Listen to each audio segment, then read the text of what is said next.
Everyone. Thank you all so much for being here and sticking with us for the last session of the conference. We are so excited to be here and be able to share and be in conversation with you. I am Myra Manning. I work for Row 7 Seed Company and support the grower network and coordinate trials and some of the breeding work. So we are here to talk about breeding and flavor, and I will let my wonderful co-panelists introduce themselves, starting with Mr. Matthew. Yeah, I'm Matthew Goldfarb. I'm in Naples, New York, which is in the Finger Lakes west of here. And I'm a seedsman and seeds producer. I have a seed company called Fruition Seeds that I started in 2012. And then I also co-founded Row 7 with Chef Dan Barber and breeder Michael Mazurek. I'm Vera Fabian, and I farm in North Carolina with my husband. We have just about a half an acre in production. We grow for 70 CSA shares and for some restaurants. And I'm excited to be here. I feel like my head is exploding a little bit. Very full of ideas, and I'm excited that we're doing this panel towards the end of the conference, because I feel like my mind has already changed a little bit over the last couple of days. So. Hey, I'm Andrea. I'm a chef in North Carolina. I have a restaurant in Chapel Hill called Lantern, and a newer place in Durham in a hotel where the volume is a little different, and the focus is still on using as much as we can from right around us. And I've been cooking for about 30 years, and I really come to cooking kind of via agriculture and a love of farming. So that's kind of my lens. And Vera and I have known each other for a while and worked together on a project in my restaurant called Kitchen Patrol that teaches kids kind of vital life cooking skills on a weekly basis. So we get to work together cooking as well as a farmer chef. And before we get started, we just kind of want to have a sense of who's in the room. So can you raise your hand if you are a farmer? All right. Can you raise your hand if you are a chef? All right. And how about if you work in breeding or like with farmers and chefs? Okay, great. Perfect. Great. Yeah, thank you all, and thank you for the introductions. It's been great. I've been able to work with many growers and chefs and with Vera and Andrea this year, and so we wanted to just introduce and talk about kind of the experience this year of how you all have worked together and how that worked, and what that looks like a little bit, just initially. Well, I think initially we've got these beautiful boxes with all of this material that was very exciting. And I think the exciting part of it for me was having this new ideas, new vegetables, new kind of ways of thinking about growing that could kind of animate our discussion and our relationship. And it kind of allowed me in some ways to see parts of your farm, even though I see you every week, that I didn't really know about through kind of our discussions. So, I mean, I think initially that was the excitement. Other than obviously new vegetables, new flavors, new everything, it's also, I think, a chance to like deepen our relationship. Mm-hmm.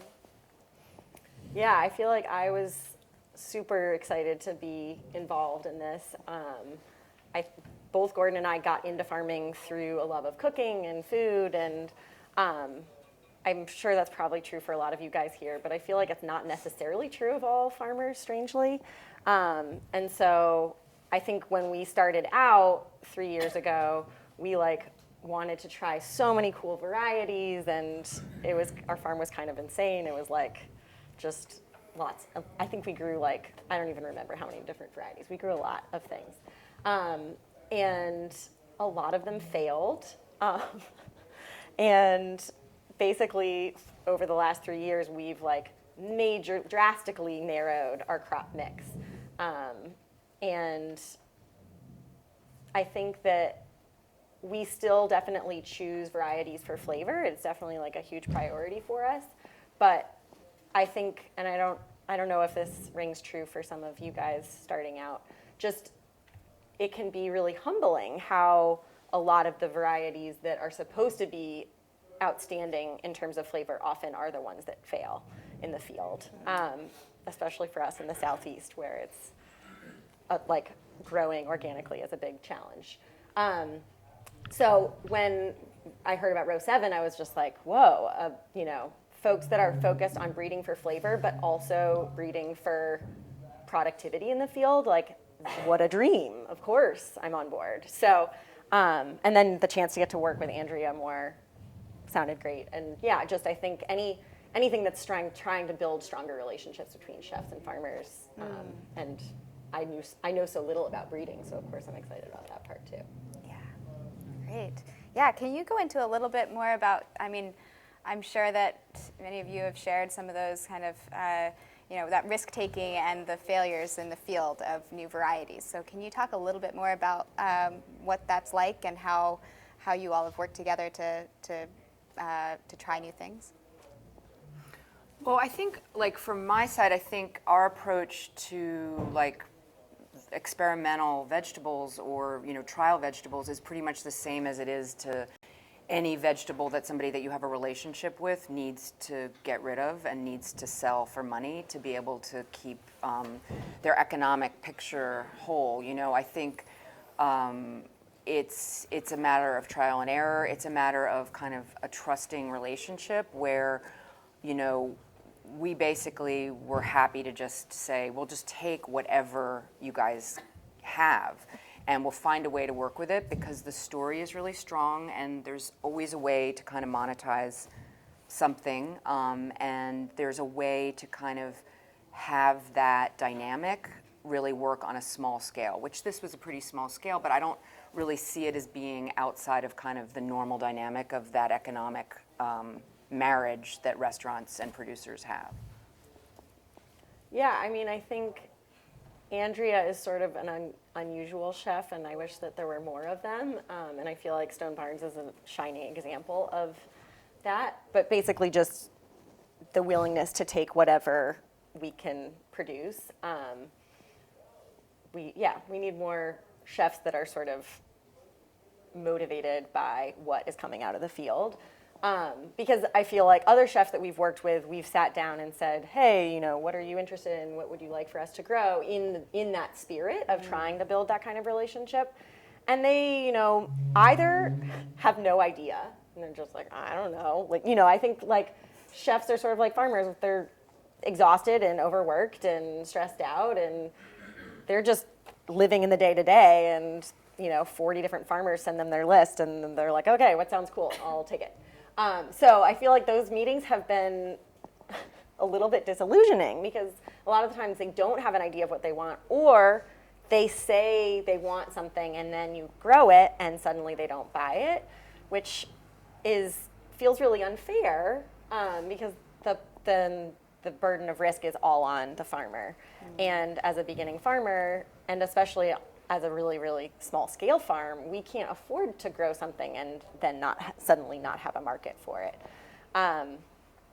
So I think that is something that I feel like I'm excited to, you know, be having this conversation about, because I think that chefs that don't understand agriculture don't really get that that burden is all on the farmer. The chef doesn't hear about all of the crops that just completely failed. They just hear about the things that produced. So, yeah, I think that is sort of a nut that we all have to crack together, is how to share that risk of trying new things. Yeah, absolutely. What dialogue do you find successful with farmers to market your goods in between farmer to chef? Like, how does that? Do you find that a certain dialogue or certain conversation between chefs is successful to get to sell your specialty produce? Just quickly, I'll repeat what you were asking. So the question is there what does the dialogue look like basically between the chef and the grower, and how do you create that dialogue and market those things that you are growing? Is that right? Well, I would say that in a lot of cases there isn't much of a dialogue. That's a really good point. So that's a really interesting question because, right, assuming that there's this structure for communication that is often super ad hoc and very random. And it's like if you happen to have someone's name attached to their phone number in your phone, they might get the order, whereas you can't find somebody else's phone number. You know, I mean, it can be that random. So I think that very deliberate kind of communication is a really good point. And I think often people are uncomfortable talking about money.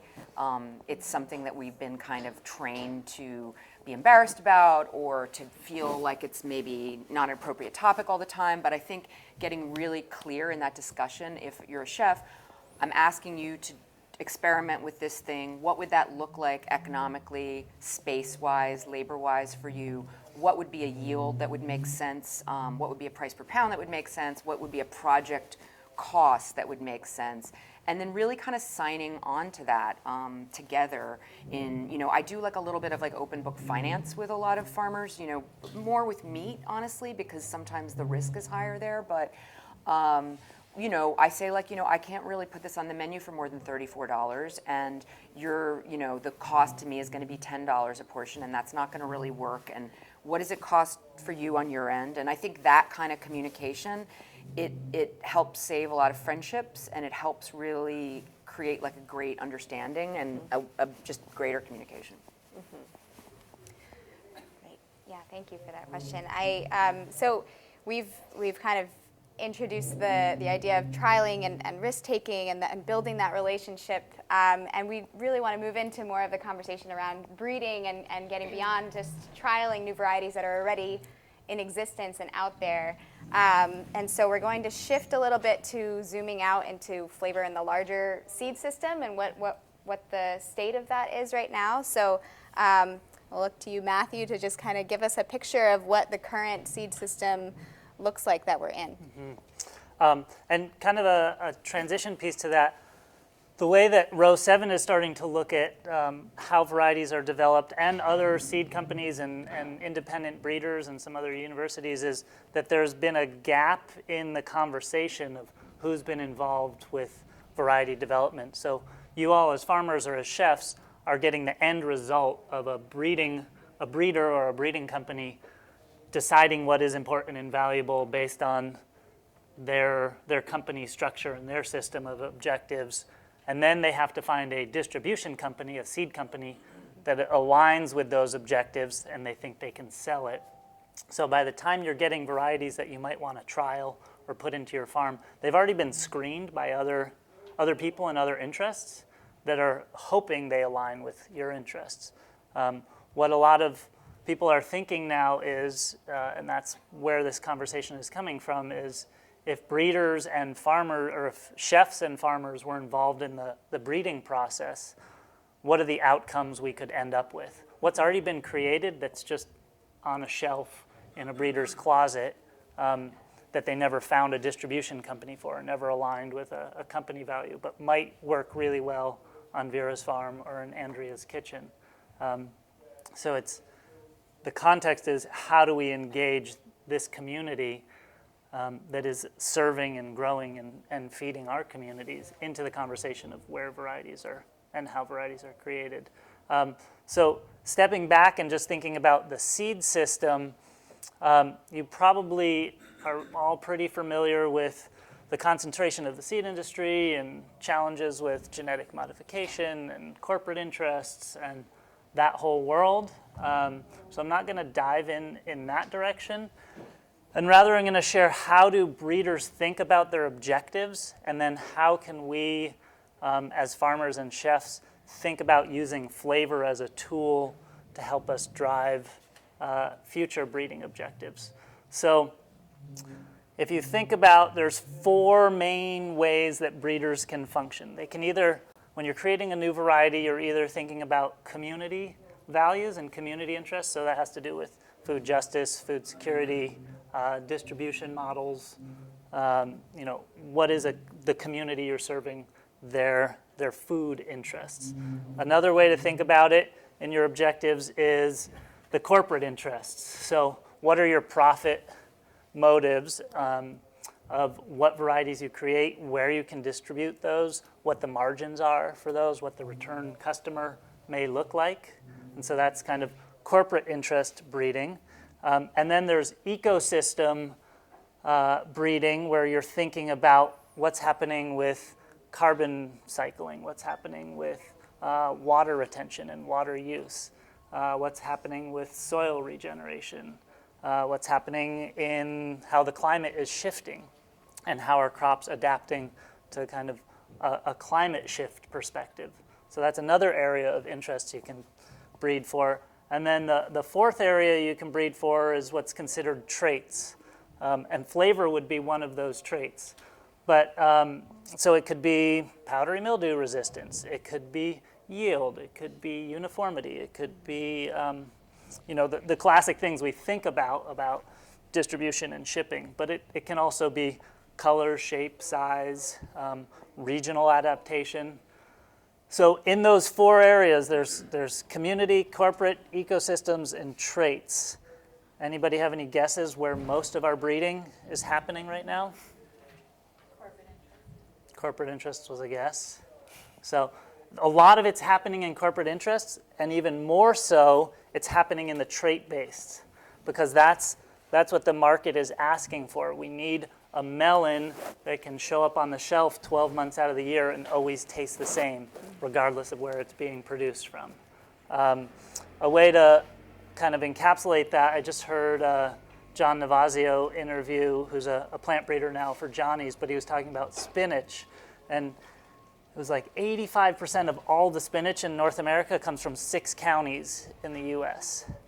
And most of what they're breeding for there is downy mildew resistance, because they have so much disease pressure.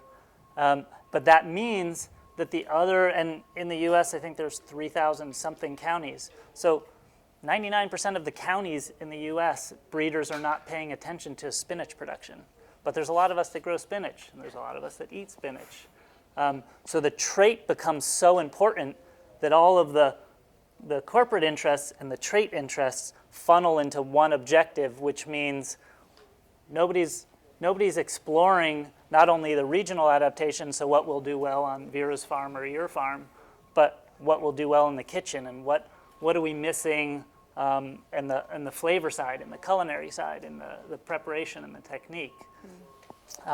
So when I'm thinking about flavor now, and I think as row 7 starts to think about how their breeding objectives are getting focused, it's looking at, we can still be trait-based and think about flavor, but we all know things don't taste good if they don't grow well.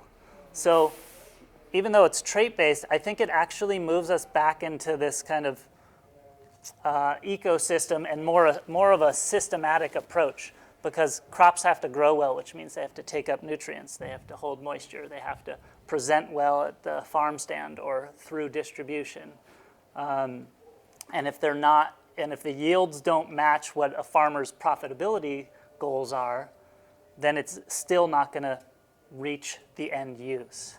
So although flavor is a trait, it forces you to think about a more holistic approach and an ecosystem approach, and I think that's what not just row 7, but more and more people that are thinking about how their breeding impact changes flavor and the varieties available. It's starting to think about these systems approaches to breeding.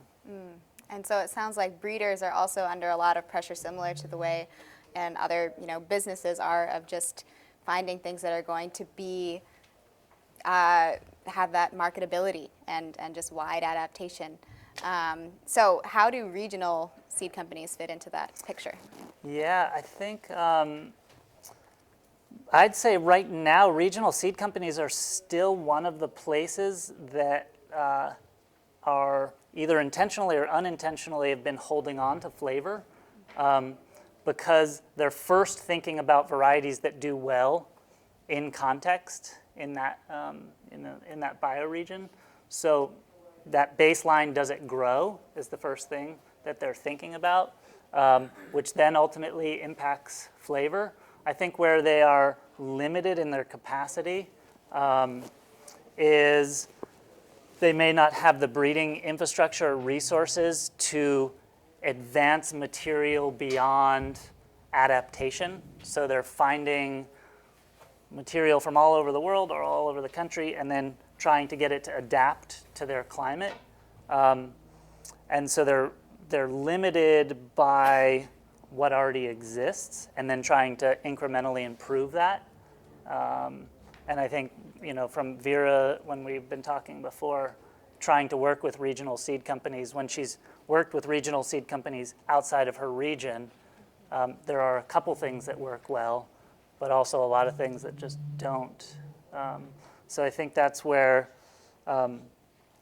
as the more intention gets put into actual breeding rather than just regional adaptation and regional focus, but how do we create new varieties? I think that's where a lot of exciting material is going to come from. Yeah, thank you. And so Vera, for you as a grower, what does that seed system then translate into for you? Do you mean like sort of what would my ideal seed system look like, or? Well, what does the sort of picture of the way the seed system is structured and what is available to you then mean for what you grow on your farm? Yeah, I mean, it just means that it's limiting, unfortunately. I feel like in the Southeast we have a few regional seed companies, and I would love to buy all of our seeds from there, but they are not necessarily, like, they might be focused on flavor, but they might not be as focused on yield and, performance in the field. A lot of them are more heirloomy, and so I feel like a lot of them are more geared towards backyard gardeners, it feels like. And so I feel like we, as a result, don't buy as many seeds from those regional companies as we would like to. And then, I feel like a lot of the seed companies that are doing really exciting work are so regional specific. Like a lot of them are in the Pacific Northwest, and it's an incredibly different climate than we have in the Southeast. And so, yeah, it's like searching for a needle in a haystack, trying to find like the few varieties that actually happen to do well in North Carolina as well as in Oregon. So it does feel like we don't have the ideal options to choose from. And I feel like, I don't know, I feel like we wind up buying most of our seeds from Johnny's, which no hard feelings towards Johnny's, but it just, again, it's like a New England-based company, and they are doing more and more for folks who are dealing with extreme heat and humidity. But yeah, it feels like I would like for there to be more diversity and more of a regional focus than there is. And then Andrea, how does that work for you in the kitchen? Do you seek out specific varieties when you are working with growers? I think I kind of meander around, and I think it's a little bit like a new farmer. when you first open a restaurant or working in a restaurant, you'll start looking at seed catalogs, and I think of this example of in Kitazawa, it was a soybean, and it was called Beer Friend. And I was like, I would love to have this soybean called Beer Friend and serve it in the bar and like be able to talk about this friend of the beer. And I had this friend of mine grow it, and they were like, this was a disaster. It was terrible. It didn't germinate. There was none.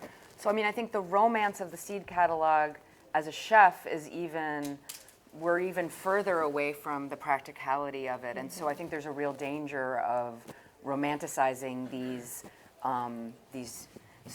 beautiful description, very evocative descriptions, right, that makes you want to be there. But as you said, kind of context is everything. So I think I do a little bit of that kind of romance novel reading, and then I really also just try to focus on, when I have meetings with farmers, like, what do you want to grow this year that you're not growing, and where do you, I try to just have it be like a real balance, I'd say. Vera, have you worked with NC State at all, or made any calls to anybody there? No, but I should. Yeah. I feel like after this, I will. Yeah. So that's just a thing for all of you that are at least in the U.S., and I'm not sure if anybody is international here, but we do have a land grant system, so all of our states have a university. Some of them have great breeding programs. Some of them have breeding programs that are focused on things that won't serve us, but if you start asking, maybe they will. But it's worth reaching out because specifically in North Carolina, there are several breeders down there that are doing market class vegetables for North Carolina. They may not fit your system, but it's another place to think about where do I get new material that may work for me on my farm, is through the land grant system. Yeah, I think of this early blueberry variety that really transformed a farm that Alex and Betsy hit, that they are the first people at the market that have blueberries about 3 weeks before anybody else, and they're from NC State, and it gave them a leg up at a really critical moment in their farm, and yeah, and it's a delicious blueberry. Nice. Great. So want to shift the conversation just a little bit more towards the flavor end of things and talk about, well, firstly, what do you all think flavor is, or, you know, if whoever wants to speak to that, and how subjective is it? It's highly subjective. Does anyone think it's not subjective? I mean, I think that we're trained or just conditioned that things that are delicious are like luxury things, or things that are scarce, or things that are like very hard to come by. And you know, you might think of like the perfect strawberry in spring. That's rare. That's delicious. But I think it's very subjective in the sense that it's like a sought after thing that we can't really find. And that's why you see strawberries in the winter, right? Because they're like symbols of this promise of deliciousness, but they're not truly delicious. And I think about, you know, we were just talking about overgrown green beans and, you know, suboptimal vegetables that you think, well, you know, it's not a great texture, but it's still maybe a great flavor, and you might juice it. And it has more flavor as this like green bean juice than you could imagine from you know, eating a green bean. I think that idea of looking at flavor through a prism of kind of like possibility and thinking always about the subjectivity of it is a really valuable tool for kind of utilization in terms of all kinds of vegetables, really. Yeah, I mean, for me, I feel like when I talk to our customers, flavor for them is all about freshness and like also this sort of big picture of how healthy is the plant. And I think that's so critical. Like, I feel like, you know, the reason why our customers are buying from us is because the food that they are getting is so much more flavorful than what they would otherwise get, because it was just picked and because it's grown in soil that is more alive and rich than, I mean, and our soil is really terrible. So that's saying a lot. But, you know, it's still much, yeah, I just think it has a lot to do with health. And I think, like, this is where our customers start to, over the weeks of, like, eating our vegetables, they start to have this sort of, like, deeper understanding of health and flavor being tied. And that, I mean, to me, this is why this conversation is so critical to farmers starting out, is we won't be in business if our food isn't so much more delicious than food that's cheaper or easier to come by. So yeah, for me, it's definitely about soil health and about, you know, is that plant thriving in the conditions that it's in? Because if it is, it's going to come through in flavor. Mm-hmm. I'm going to take the objective camp. Ooh. Ouch. Frisson. And I think, and there's two ways, thinking about, again, with the breeding lens, the first step in flavor is making, and you know, I'll repeat it, but it's making sure you have plants that grow. So we think about what we call good housekeeping. So does it have good, quick growing roots that can take up nutrients and water?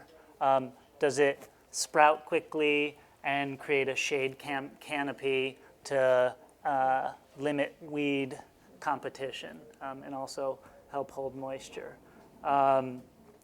does it, as it matures and you harvest it, does it have shine? Does it hold together well? Does it present well so that to the human eye, we actually want to reach for it?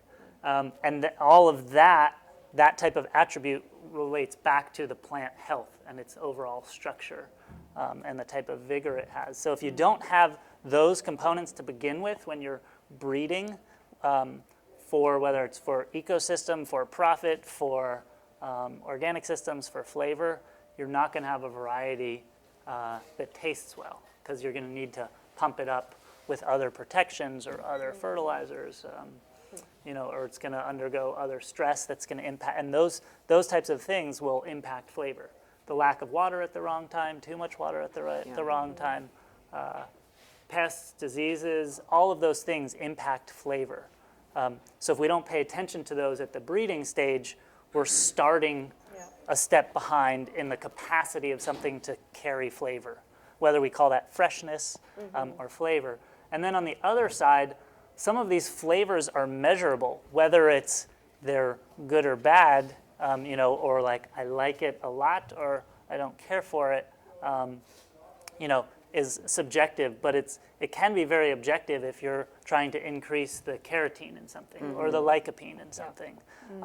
And a lot of those compounds is what carries a lot of the flavor, whether it's the volatile aromas or what we sense in our mouth when we're eating them. So we can breed for those objectives. If we determine that higher carotene levels actually taste delicious to the group that we are serving and working with, whether that's chef, farmers, the community that we're growing for, if we determine that as a value, we can take that objective and increase that type of flavor.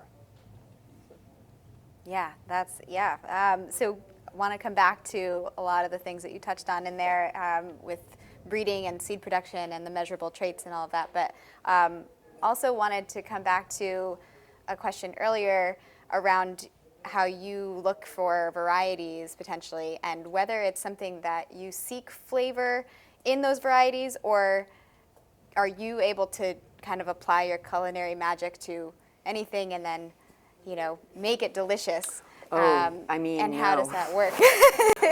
I think that that's a good way of thinking of it, because I don't think that you can really, it depends on what you think is delicious, really. Like, John Rowley has this concept, something that tastes the most like itself, whether it's like an oyster or striped bass or celery root, it's like the beautiful taste, right? Everything has its own beautiful essence, and it's a healthy animal, it's a healthy vegetable or fruit, and so that's the baseline, like what we're starting with. And so I think, the role of the chef is to enhance that or make it somehow more confusing or more delightful or more surprising in the reveal, but it's that beautiful taste that we want to work with and to be around, and that's what makes cooking exciting. And so when it comes to seed production, past kind of the maybe the breeding side of things, but looking at seed production and how that all plays into this, how does seed production impact flavor in a variety? If the breeder did a good job, the seed producer's objective is to just maintain what was created, and it depends if you are focusing on regional, a variety that is grown for regional use, or something that we consider what is widely adapted, and it depends if it's open pollinated, being just a large population, or is it a hybrid where there's two very specific inbred parents. But on the seed production side, every time you are saving seed, whether you're doing it on your own farm or in your own garden, or you're doing it for commercial production, the seeds and the plants continue to evolve. So every time they have interaction with us as their stewards or their producers, they're going to slowly shift. So if you're not mindful of what your long-term objectives are, those plants will shift with or without you. And so flavor is one of those important traits What we do on our farm is the varieties that we can. Maybe I'll just take a open pollinated tomato as an example. If we grow out 50 plants of a open pollinated tomato, honey trop, it's a little cherry tomato, we'll actually taste every plant before we start saving seed. There's all different ways that you can, what we call rogue in seed production. So if you start with 50 plants and some don't look as vigorous, or one doesn't have as bright a sheen of leaf pattern, or they're not fruiting as early, you just get rid of them. You move them out of your genetic pool. But if flavor is an important trait, you have to actually start consuming them. So, it's not necessarily eating every tomato before you save the seed, but it's eating tomatoes from every plant and deciding, okay, there is a range. I'm experiencing a range. We've done it for several weeks. Our crew agrees on it, and we've reduced the population down to 30 plants. And if you didn't do that, it doesn't mean that the tomato is a bad tomato or it's bad seed. It just means the genetics will just keep evolving and mixing, and it'll move in a direction, and it could move in a better direction. It could move in a direction that you didn't want it to move into. So the seed production side takes just as much tasting and sampling as it does, on the farm side. Is this something I really want to sell to a chef? I've grown it, it looks beautiful, but does it actually taste good before I move it on to the next partner in the system? Great, yeah. And so with how about with the regionality of seed production and having, what was the statistic earlier about? It's like 60%? 6 counties out Six of counties. 3,000 counties. So over 80% of our spinach is produced in 6 counties. So do those flavors, those measurable traits in flavor, how does that translate in terms of regionality and having something that's produced in a certain region? Does it taste the same in another region? Well, I think the seed production for those counties is actually happening. The seed production is happening somewhere else for the seeds to be shipped to Central California, and a few parts in Oregon and Washington. So I think where it's going to change is when we're all getting those same seeds that have been developed for this very narrow band of the country. So not so much on the seed production level, it's changing. Where it's changing is when we plant those seeds on our farms. And they're bolting early, they don't show vigor, or they just don't have other qualities that we may be seeking in sweetness, in crispness, in leaf texture. Because the plants themselves perform differently in different soils and different climates. Which comes back to, it's not just where the seed is produced, but it's who the breeders are thinking about producing the seed for. So your seed in North Carolina will never be produced in North Carolina, your spinach seed, because of the specific needs of seed production, but breeders can still focus on North Carolina and do the seed production somewhere else. It explains a lot, because spinach is not the easiest crop to grow. It's like if you can get it to germinate. Right. I think that's a question, Myra. Oh, great. Sorry, shifting gears a little bit. I have a question for Andrea. Yeah. How do you think about communicating this work to your diners or via the restaurant? That's a good question. The question was, how do we think in restaurants about communicating this work to our consumers, our diners, our guests? I think it's a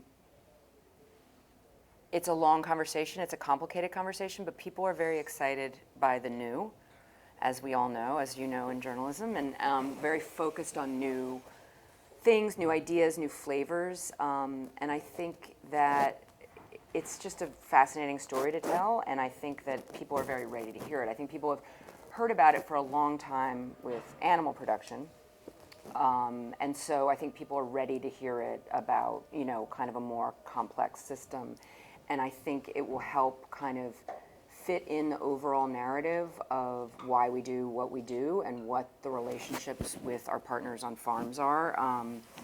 And yeah, I mean, I think, does that kind of answer that? I mean, I think it's just one more thing that can kind of animate the work that we're doing and kind of get in a very positive way to what breeders are thinking about and not thinking about in the whole system, and how many people and steps along the way it really takes to create this kind of like new food system that we're moving towards. Thank you.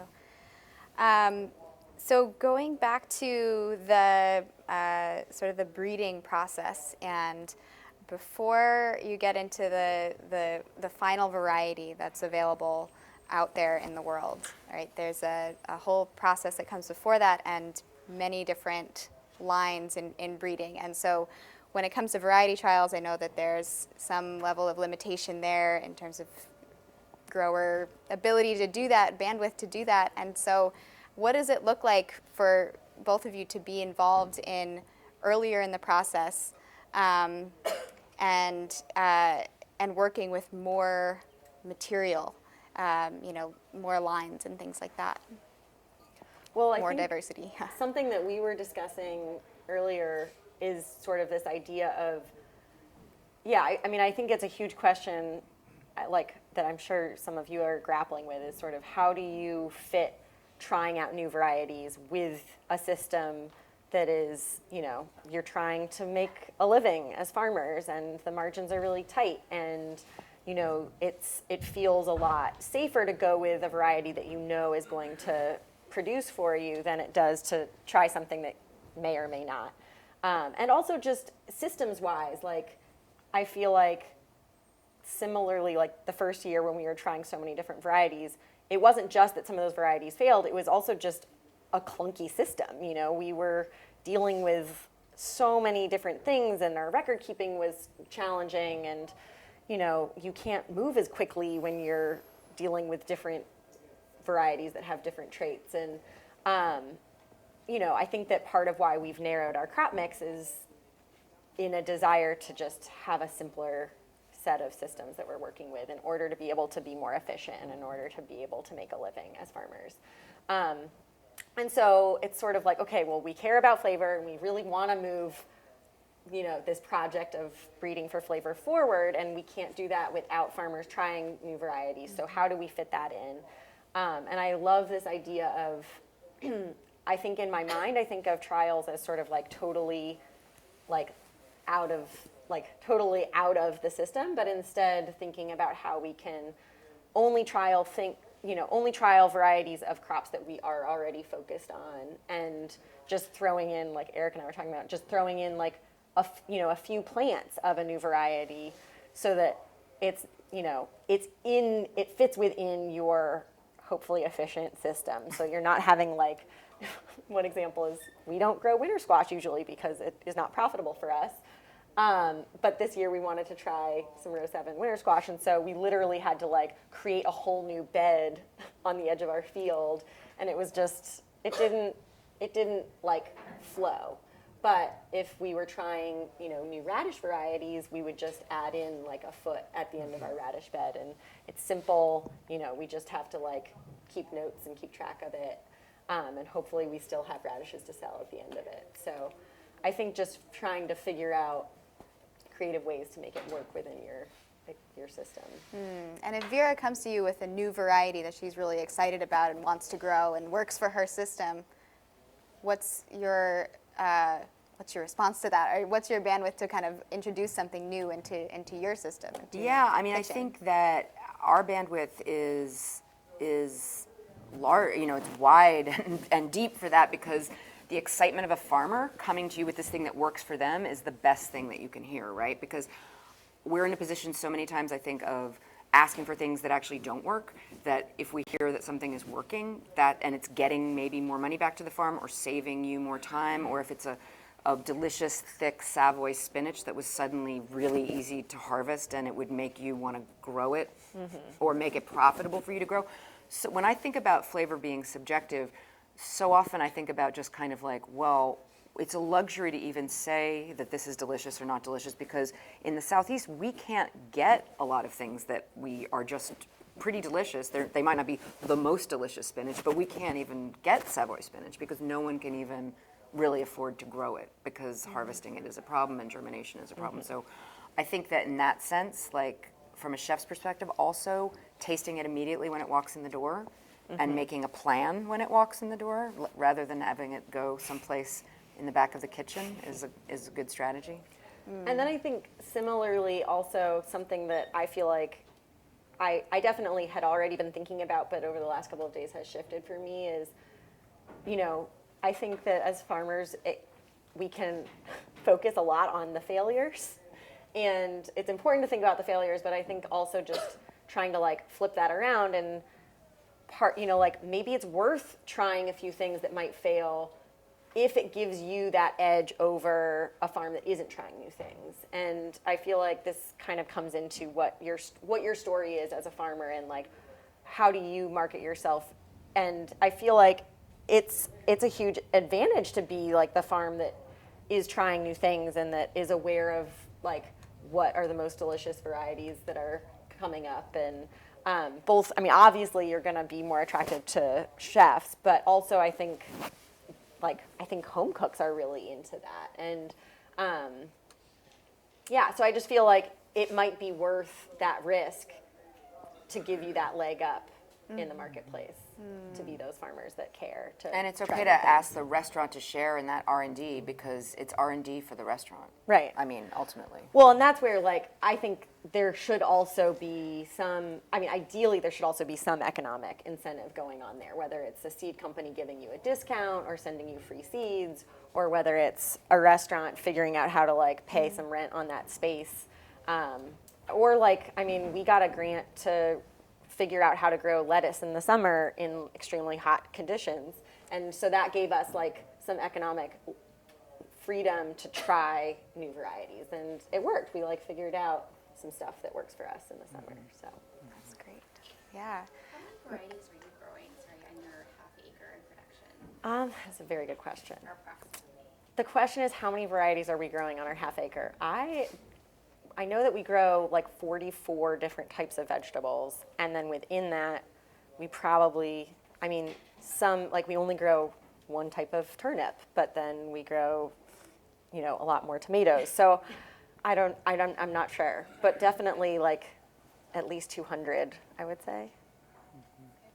But maybe less than that. I think also with the trialing thing, just to add to that, a lot of the growers that I work with and that are near me are always thinking about, well, they're always having to trial, whether they're big commodity producers and they're pumping out, tractor trailer loads of potatoes and carrots, or they're small specialty growers on really intensive half acre, 1 acre. There's all these different reasons that the varieties you depend on today will not work for you in the future. Whether a seed company drops it, whether the market shifts and no longer finds that, fit into their system, whether it's a chef or your CSA customers, or there's just so much competition for that variety, something was profitable, the price completely falls out of it, or climate's changing, disease is changing, pests are changing. So I think regardless of your scale as a grower, you have to always be thinking about what's coming next and how do you make sure your farm and your system can shift with it quickly. Right, so you might be like adding to your risk by growing something that you're not sure if it's going to work or not, but you're mitigating risk in terms of like moving forward and change that inevitably will come. Yeah, Yeah. completely. I think that was just a quick question. Yes. Because when I try to grow a lot of things for flavor, and then I've been seeing now a lot of crops that look like flavorful crops, but grow very well and don't taste as good. And so I'm just wondering about like how many people are looking for crops that taste good, maybe don't look as great, but I feel like the trend I'm finding is, oh, this looks like these very flavorful crops, and that's what's more accessible to me, and they grow great, and they look good on my stand, but I would love to be able, I feel like I'm tricking people. So is there like more going on for finding flavor? In the breeding community. Yeah. So just to repeat, the question is, there's varieties that look delicious or look like it would have been an heirloom tomato, but maybe doesn't carry the flavor. Is there more and more demand for that, or is there demand for more for actual flavor versus just the aesthetics? I think it's both. I think breeders and the interests of following the market, things that look like heirlooms sell. Yeah. And if they don't taste, they're not going to sell that long. They're going to sell to a certain subset, but they're not going to sell Yeah. for that long. I But don't know any different, yeah, I mean, I think it's a progression. Yeah. Things are moving. We shop with our eyes to begin with, that's for sure. So I see it more and more. But at the same time, there is more and more intentional energy being put into actual flavor, not just looking like flavor. I see it in row 7, I like it. Yeah, no, it's great. I think too, if I can comment on that, that's where this partnership with the chef community is so exciting because they are attuned to flavor in a way that, like Vera, you were saying, like so many farmers aren't even thinking about farming from a culinary perspective, or you're unique in that you got into farming because you love cooking and love food in the way that you do. So I think You can't trick chefs. right, exactly. Yeah. Yeah.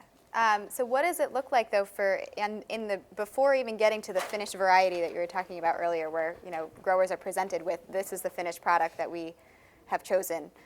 What does it look like to involve chefs and growers into the breeding process before that variety is finished? Yeah, I think right now specifically, just talking about row 7 because that's what I have the closest experience with. The idea can be a genesis from multiple different ways. It can come from a grower saying that I'm seeing this happening in the marketplace and chefs are asking for this, or I need this on my farm. It can also come from a chef saying, I wish there was a creamier potato or a potato that grew well for me and tasted good in the winter in North Carolina. So where the conversation starts can come from a lot of different places. And then once the breeding activity begins, taking that objective and creating material, the progression is making sure that everybody in that system is involved in the conversation so that it's happening, that material is happening in context of at the farm and in context in the kitchen. So an example of that would be a new squash that is being released. I think I just saw it on the website. That's called Tetra, which is a new delicata squash. And it came from, it kind of came from the farmer end and the chef end simultaneously.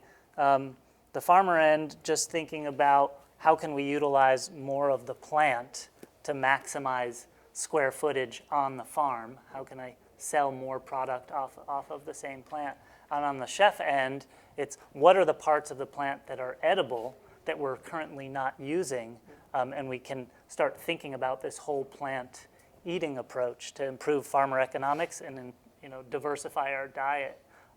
So we started working on a delicata squash where you can eat the immature fruit as a summer squash, the mature fruit, how we normally think of delicata squash, the flowers that we normally think of in squash blossoms, but also the stems to make penne pasta. So in that concept, the breeder, who was Michael Mazurek, just created a bunch of different crosses to start looking at what plants at different stages actually taste good. If we grew out all of these different types of delicatas and you'd be like, wow, that one tastes really good as a summer squash, but it's so spiny and fibrous that the stems are useless. Or by the time it matures, it's pretty just ho-hum winter squash. So it's kind of understanding what material exists and then starting to make crosses, A by B, B by C, C by D, and then getting those crosses into the kitchen, onto the farm to see which plants held up, had vigor, had robustness, and which plants at all those different stages actually hit the mark in the kitchen and could be handled on the farm, so that you could actually harvest summer squash, harvest stems, harvest winter squash, and extend the profitability off of a single plant. And so once it goes through that system of the chef feedback and the grower feedback, if there is like the magic combination, then it allows us to move forward with it and replicate it, and either replicate it into farther trials or replicate it into a released variety. If there isn't that magic combination, then you have to take that information of which starts to become more statistical on the breeder's end of, if this combination we ended up with those results and this combination we ended up with those results, what can you deduce from that to determine what to do next in your next breeding generation? Yeah, do you remember when we were on the farm with Michael at Four Leaf? And I was lucky enough to be able to do a farm visit with a couple of people from the Row 7 team, and Michael was there, and we're on this farm, and they do pea greens like everyone is doing, and they're very immature, and they're delicious, and they taste more like a pea than a pea, and they're very, very tender, but they wilt immediately. And like, we just saw this compost pile of the trays, basically, that they were kind of growing, and we were eating the bigger ones, and it's like, I want that kind of more Chinatown style, like a big kind of tender vegetal stem and like a more robust leaf and something that can really stand up to cooking. Because, there's this just an aversion I have to microgreens, and I realized in seeing this whole compost pile how much my pea greens that I was getting 20 pounds a week of were really like functioning like a microgreen on this farm, and it had some waste and could be monetized differently. So Michael and I are having a conversation about that because he's interested in that too, and it only would have happened standing around looking at this compost pile, all of us climbing it, looking for thicker and thicker stems. So that was fun. Wow, what a great transition into our the last thing that we're going to kind of talk about and would invite you all to think about as well for your systems. Is we kind of jokingly have this veggie suggestion box of what kinds of things would be really exciting to you, from the grower side and from the chef side, and how can we potentially find that thing for you and check off your wish list. So that's a great submission. And Vera, if you have any other ones on your list that so many you want to share. I feel like I would love to have a winter squash that will survive, both downy mildew and also fine borer pressure, and that would store, this is sort of, we were talking about this yesterday, but that would store. In the South, we have this problem where winter squash is ripe in the middle of the summer when no one wants to be turning on their oven to cook winter squash, and then it doesn't store long enough to get you to where people do want to eat winter squash. And then a lot of things, I feel like mostly crops that will germinate in the heat. It would be great to have like spinach that would germinate in the heat, carrots that would germinate in the heat. We struggle a lot with germination during the hot months. And I think, in general, fall is sort of our hardest season because we're trying to get all of these cool weather crops established while we have the sunlight during August, which is, like kind of an inhospitable climate. And we have biblical pest pressure in the months of August and September and even into October. And so you're sort of like putting all of these babies out there to like run the gauntlet of can they survive to get to fall harvest. And then if they do survive, it's like, oh, then you have delicious vegetables come October, November, December. But it is this huge challenge that like all of us face, especially with climate change. And like this year, I think all of us, we had so much rain with the hurricanes and just rain in general. I think even up here, you guys had too much rain. So yeah, I think a lot of what my wish list are crops that are more resilient, that don't bolt as easily, and that will germinate in hot weather. And and also not, like a lot of the flavor components, like radishes that aren't insanely spicy when it's too hot out, or lettuce that's not bitter, and Yeah, absolutely, and that would certainly translate into what's available to you in those months. Yeah, I mean, your wish list is my wish list. I feel like because I'm a chef, I'm supposed to say, like, we want lettuce that bleeds, or, like a novel kind of idea that's something no one's ever thought of. But I think it's really, it's about the staples that are the most frustrating thing for us. We use commodity carrots a lot of the year just because we don't really have a good storage carrot that can grow in North Carolina. So it's really kind of like the fundamentals that I always go back to that would move the needle the most in terms of what I could really do in terms of purchasing, and what I could really do in terms of just shoring up flavor in the restaurant. I think hot weather lettuce would be key for us. And I think I'm really interested in what you just said about just thinking about flowers and pods and like more vegetables that have like an end life use, like collard sprouts are delicious and that stem is really, really sweet.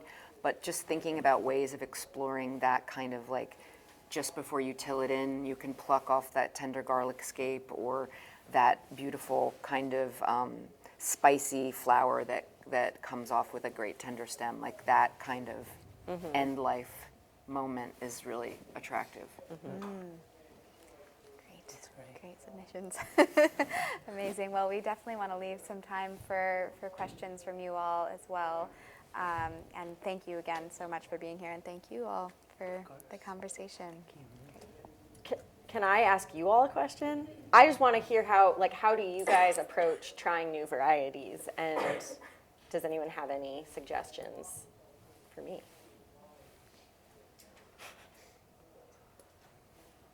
I have a question first, and then I'd like to answer. Partly mentioned you and pseudo mentioned rent. Like, can I ask what the financial relationship is between you two in trialing the row 7 stuff? We don't really have like a set thing. The question was, what exactly is our financial relationship? I feel like it's pretty conventional. Like, we bring what we have to sell, and they will pay for it if they want it. Well, but not with the row 7 But stuff. not with the row 7 stuff. The row 7 stuff has been like, whatever you have, we'll take, which is great. But it means that a lot of things didn't actually produce, and so that was not paid for. And so I think I was sort of suggesting, which I think Dan Barber has suggested, like a relationship where the restaurant is basically saying, like, we will pay for the space and some of the labor, and if and that way, like, if it is a total failure, it won't be a total loss for the farmer. And the restaurant has like a stake in making sure that new things are coming down the pipeline. Mm-hmm. Yeah. Sort of CSA style. And Angie ate all the potatoes, so. I'm sorry. No, I'm just kidding.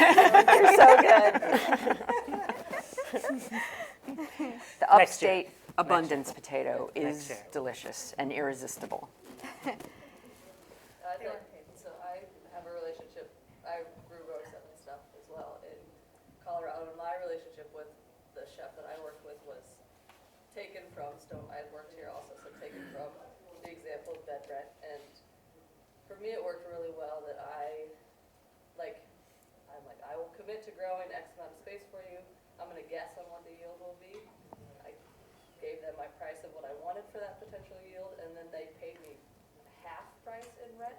So every month I got a rent check. Which was great.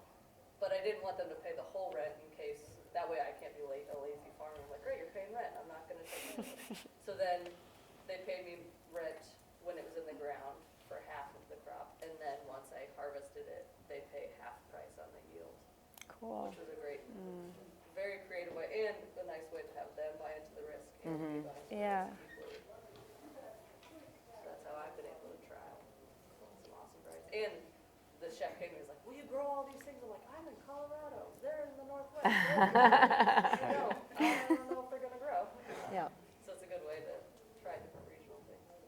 you think you're able to replicate that with other chefs, or are you focused on just growing for one restaurant, or do you think? One chef is plenty for me. Okay.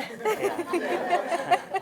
But I think others would be, and it's nice because he's committed to me as a farmer, and I'm committed to him as a chef. And so next year, you were talking about how hard it is to keep track of everything and like creating these new crops within your system. So for me, I'm like, maybe in my crop rotation, I'll have my tomato bed, but my tomato block, but he can have one bed. So then it's easier for my CSA. I don't even look at his tomatoes because to then calculate everything else, or else I get confused. Cool. And so like I grew other crops outside of row 7 for example. Okay. Like, you want to try a weird thing? Sure. You're gonna pay for it. Yeah. I think it could be replicated. Did you have an existing relationship with them before that got set up? Pseudo, but then when Dan called it, he knew I had been here. Okay. Dan Farmer. So it, like we knew each other through the farming community. Right. And then they might venture to this place. That helps, yeah. Yeah. That's great. Vera, we have a question from Ridgewood High School in Norridge, Illinois. They want to know if you pick your vegetable varieties with an eye toward hurricane survival or other weather-related issues. I mean, I wish I could. I mean, yes, definitely, and that's why I feel like we definitely choose crops for flavor, but it's like I would like to prioritize flavor over other traits, but I can't because we have to assume that we're going to have like catastrophic weather events. And so we do choose more F1 hybrids that are more likely to survive like insane rain, essentially. And I wish that there were even more, options that way. But yeah, definitely. I feel like after this year, we're like, how can we design, because we just bought land too, so we're like, how can we design our whole farm to be like hurricane proof? And you can't, obviously, but I feel like, yeah, it definitely plays into our decisions variety-wise and like infrastructure-wise. What was something that survived like our 100-year flood that surprised you? Everything in Ohio. I mean, that's a good question. It could have been a lot worse. I mean, a lot of plants are really resilient, and like, I had never seen, we didn't have like standing water flood. It was more just that it was so much rain over like so many days, and there was so little sun over those days. It was crazy watching the plants drown out there despite the fact that there wasn't standing water. I don't know what your experience was, but like, They did, yeah. just like literally watching them suffocate. Their roots just like they couldn't get oxygen, and I had never really seen that happen. Yeah. For us, like the chicories, I thought maybe because they're a little more wild, they were the only ones that did very well. Yeah, chicories are tough. But a lot of the plants, like, we thought they were going to just die, and they came back. They were just like majorly set back at a time of year when any vulnerability, it's like then the pests came on harder than ever. And we like lost a lot of our broccoli to black rot, and so, but yeah, I mean, I was surprised. It could have been far worse. And that's where soil comes in too, because I think a lot of it was like soil absorbency and organic matter coming into play. Yeah, this past year I ended up growing a lot of row 7 stuff. Like a lot of chefs started seeking me out because they were like, oh my god, like there's this thing that everyone wants, and they want that story. And some of them did really well for me, some of them didn't do so well. But like recently I've been having meetings with them of like, which ones do you like to grow again? And a lot of these chefs were like, oh no, we don't want anything we got this year. Like whatever they come out with next year, that's what we want. That is gosh. so And I was just chefy. like, oh, this is not really like the point. It's really like this like celebrity vegetable trend. Yeah. Oh, It's that's just, such a good we want this point. like the sexy new things, and like we've already told the story about that vegetable, so we want something new for next year. And it's really hard because it's just like I also don't. I'm fairly new in the region that I'm in, so no chef has been willing to like barely even commit to like buying anything. They're like, oh yeah, when you bring it in, I'll like let you know how much I want. Yeah. She's like, well, that's a little too late for that, but. So the comments, just one second, the comment is that this person has been growing lots of row 7 stuff and had a lot of interest from chefs in the chef community, and had a meeting and sat down and wanted to know like what he should plant next year, and the chefs just said, whatever they put out next year, and the problem that's new, and the problem of the celebrity vegetable. Yeah. The celebrity chef creates the problem of the celebrity vegetable. So I'm interested in like how to tell the story to chefs beyond just there's this new amazing seed company that's producing these items, but it's like there's actually a story behind what they're doing beyond just, hey, try this new thing that we've come up with, but only try it once and you don't have to go back to it. I think part of that is you making sure you're crafting what your story is and what your needs are. So for me, when I used to grow produce before I was doing just seeds, any new variety we took on, we'd wait 3 years before we actually decided if we liked it or not. Because the first year could have been awful rain, or we planted it the wrong time, or something with the fertility. So usually we have to fail at something a couple times before we're like, it's the seed, or it doesn't fit into my system versus it was me. So if you can communicate that with your chefs, for you to be able to consistently produce high quality produce at the volume they want and the price they want, you need to be able to become an expert grower at those varieties. And that takes years because you only have one shot, like at least with the row 7 material, but a lot of material, you may have 1 or 2 shots a year at it. So it's going to take you multiple years to get good at it, to get the supply in so they can then tell their story and serve their customer base. You have to know how to craft what your needs are so they understand by working with you, they can benefit as well. I think I would add also just that like you have, like it's part, you mentioned this earlier, like you have to be willing to have those potentially awkward or embarrassing conversations about the economic side of it, because those chefs want you to succeed. They want you to be around in 10 years to keep selling them delicious vegetables, and they don't know what it's like to be a beginning farmer. And I think that, you have to be able to say like, this is, I need to be able to produce some things consistently year after year. Like I can have a percentage of new things, but I need to also have my bread and butter, and this is how much I need to make off of that. And I think as farmers, we can be, like you even said this earlier, like we can be sort of shy or embarrassed about talking about making money, but that's the reality. And so I think I would just I think that's part of it's education. Chefs need to educate us about what they need, and we need to try to educate them about what we need. And I think that hopefully they won't be like, we're going to go buy the new thing from somebody else. Hopefully. I think, that's part of building a trusting relationship. Other questions? And also, just made me think of something else, which is I think being the farmer that cares about flavor, hopefully does everybody here cook? And I think that a lot of it is just knowing what you're growing and how to cook it in new and exciting ways to highlight how flavorful it is. And it doesn't always have to be like this hip new vegetable. And I think being really passionate about something as simple as like cabbage can get a chef on board, even if it's not the trendy vegetable. Because the chef is going to be excited that you're excited about the cabbage. And I feel like, at Stone Barns, tons of beets are on the menu, and beets are the least sexy vegetable. But it's winter, and it's New York, and there are abundant beets. And I don't think anybody's complaining, hopefully. I certainly wouldn't complain because they're delicious beets. So, I think it's just, sometimes you just have to bring that excitement about the same old thing. Dev had a question. I was just commenting on what you were saying about varieties, trialing. One of the things as a retired farmer. Congratulations.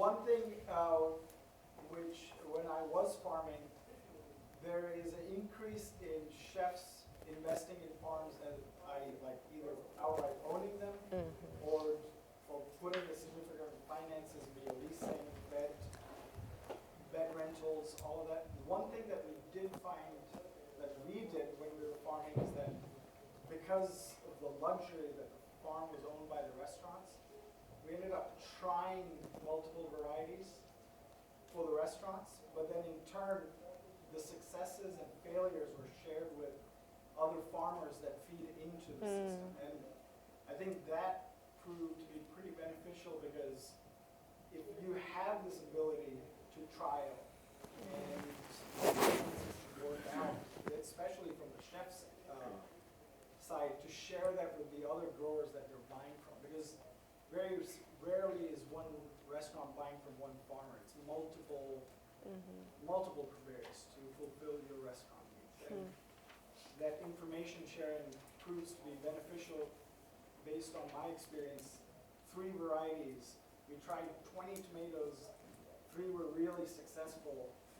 And when we shared that with the other farmers that this restaurant we bought from, the other farmers were able to just plant that and have record, or share in our records what the seed costs, how much the yield is, and that allowed that farmer to take on that risk of a new variety. And I think, going forward, that might be. Well, it's the courageous farmers that end up trialing stuff for the community in some ways. Like I think about George O'Neill, who grows 40 different varieties of tomatoes every single year. And it's not cost effective for him at all, but it creates like a personality and a story to his farm. And I can't imagine how many duds for our ecosystem he has had other people avoid, but it's because of his spirit and his energy that he does that. But it's a good point of like that cost has to be metabolized in the community.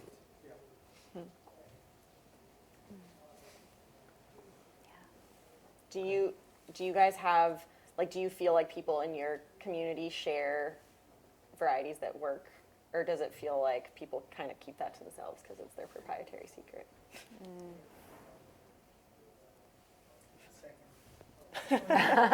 Really? Yeah, not everyone, but. Yeah.